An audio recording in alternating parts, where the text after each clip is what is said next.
പ്രിയപ്പെട്ടവരെ, എല്ലാവർക്കും വായനാ ദിനാശംസകൾ.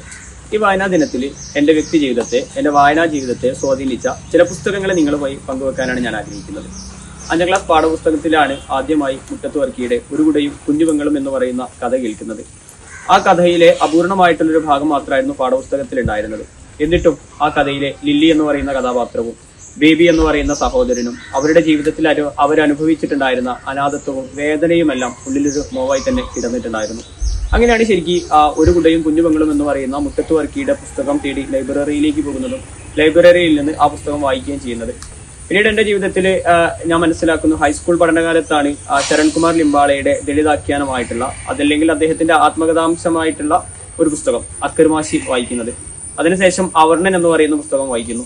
സോ ഈ 2 പുസ്തകങ്ങൾ നമ്മൾ വായിക്കുന്ന സമയത്ത് സമൂഹത്തിൽ അധസ്ഥിതരായിട്ടുള്ള, ദരിദ്രരായിട്ടുള്ള, മാർജിനലൈസ് ചെയ്യപ്പെട്ടിട്ടുള്ള ആളുകൾ, എസ്പെഷ്യലി ദളിതുകളായിട്ടുള്ള ആളുകൾ എങ്ങനെയാണ് നമ്മുടെ പൊതുസമൂഹത്തിൽ ട്രീറ്റ് ചെയ്യുന്നത് എന്നുള്ളത് കൃത്യമായി മനസ്സിലാക്കാൻ പറ്റിയിട്ടുണ്ടായിരുന്നു.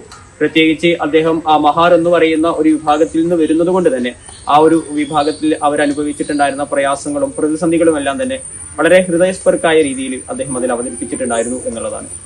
ഇനി ഒരു പുസ്തകം വായിക്കുന്നതിലൂടെ ജീവിതത്തിൽ എന്ത് മാറ്റമാണ് ഉണ്ടായത് എന്ന് നമ്മളിങ്ങനെ ഓർത്തെടുക്കുന്ന സമയത്ത് ഷാജഹാൻ വടമ്പാട്ടിന്റെ JNUവിലെ ചുവർചിത്രങ്ങൾ എന്ന് പറയുന്ന ഒരു പുസ്തകമുണ്ട്.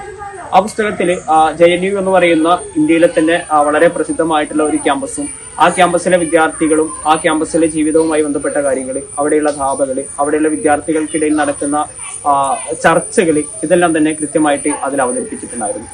വായന കൊണ്ട് എന്ത് നേടി എന്ന ചോദ്യത്തിന് നമുക്ക് നമ്മുടെ ചുറ്റുമുള്ള മനുഷ്യരെ കുറിച്ച് ആലോചിക്കുവാനും അവരവരുടെ ജീവിതത്തിൽ അനുഭവിക്കുന്ന പ്രയാസങ്ങളും പ്രതിസന്ധികളും തിരിച്ചറിയുവാനും സാധിക്കുന്നുണ്ട് എന്നുള്ളതാണ്.